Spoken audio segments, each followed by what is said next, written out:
দক্ষিণ দিনাজপুর জেলা শাসককে গণডেপুটেশন ভারত জাকাত মাঝি পরগনার মহল পশ্চিমবঙ্গ রাজ্য মহলের ডাকে জেলা নেতৃত্বের তরফে গণডেপুটেশন দেওয়া হয় 7ই জানুয়ারি মঙ্গলবার। দক্ষিণ দিনাজপুর জেলা শহর বালুরঘাট স্টেশন থেকে মিছিল করে গিয়ে হাজির হয় জেলা শাসক দপ্তর। ডেপুটেশন দেওয়ার পাশাপাশি জেলা শাসক দপ্তরের সামনে জমায়েত হয়ে বিক্ষোভ সমাবেশ করে ভারত জাকাত মাঝি পরগনার দক্ষিণ দিনাজপুর জেলা নেতৃত্ব। আসুন দেখে নিই সেই চিত্র।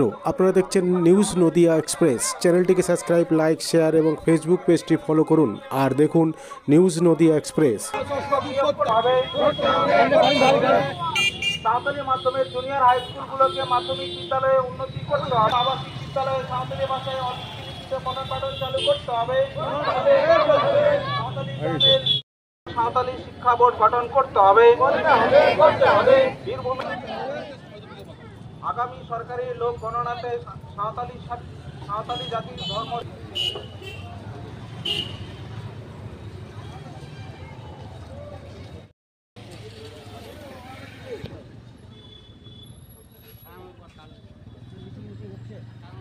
দক্ষিণ দিনাজপুরের প্রতিটি প্রশাসনিক ভবনের নাম ইংরেজি।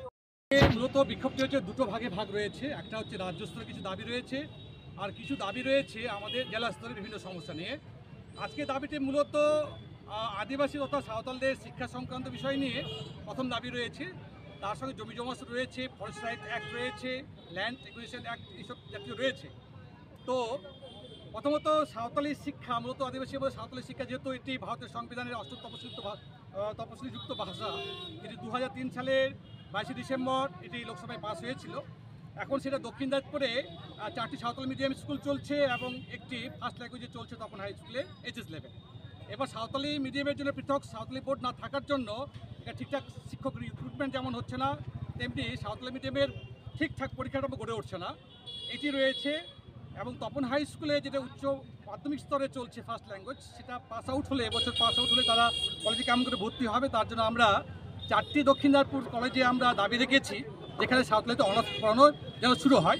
ইতিপূর্বে আমরা বালুরঘাট কলেজে সেখানকার প্রিন্সিপালের সঙ্গে আমরা দাবি দেওয়া পেশ করেছিলাম। এখানে দক্ষিণ দিনাজপুর ইউনিভার্সিটির যিনি ভাইস চ্যান্সেলর রয়েছেন প্রাক্তন, ওনাকেও দেওয়া হয়েছিল। তার সঙ্গে সঙ্গে আমাদের রয়েছে স্থানীয় সমস্যার মধ্যে বড় সমস্যা রয়েছে তপন থানার অন্তর্গত, যেটি হচ্ছে রামপুর বড়দিঘি। সেখানকার স্থানীয় মানুষ চতুর্দিকে দিঘির পাড়ে বসবাস করে। সেখানকার পাড়টি এত উঁচু করে নির্মাণ করেছে যে যেখানে বর্ষাকালে সেখানে বন্যা, ম্যানমেড বন্যা তৈরি হবে এবং জল পাস করবার জন্য যে ব্যবস্থা, বিশেষ করে উত্তর পাড়ে এত উঁচু পাড় করেছে যে সেখানে জল পাস করবে না, বন্যা তৈরি হবে। এইসব স্থানীয় সমস্যা রয়েছে এবং স্থানীয় সমস্যার মধ্যে মূলত আমাদের জমি জমা সংক্রান্ত সমস্যা আমাদের রয়েছে। মোট কতগুলো দফা দাবিতে আমাদের মোট 19টা দাবি দেওয়া নিয়ে আজকে আমরা এখানে একত্রিত হয়েছি। এই দাবি দেওয়ার মধ্যে আমাদের যেমন রয়েছে আমাদের কিছু ন্যাশনাল লেভেলে কিছু দাবি রয়েছে, যেমন আমাদের আদিবাসীদের ধর্ম নিয়ে আন্দোলন চলছে। আগামী মাসে আমরা দিল্লিতে আমরা অভিযান করব। সেই জন্য আমরা এখানে ডিএমের কাছেও আমরা আজকে আবেদন রাখছি।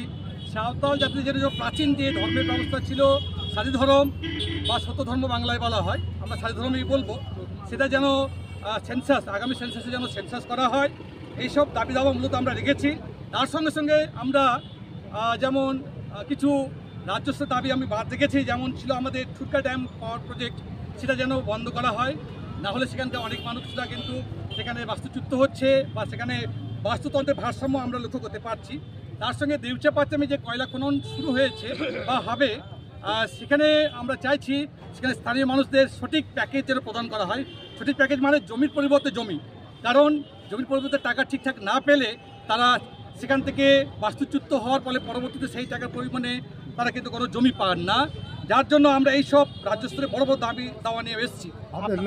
আমার নাম রাজেন হাসদা, আমি ভারত জাকাত মাঝি পারগানা মহলের লেভেলের দক্ষিণ দিনাজপুর থেকে এখানে আমি সুসরিয়ে মেনলি হচ্ছে ঘুষের কাজের জন্য আমি রিক্রুটেড।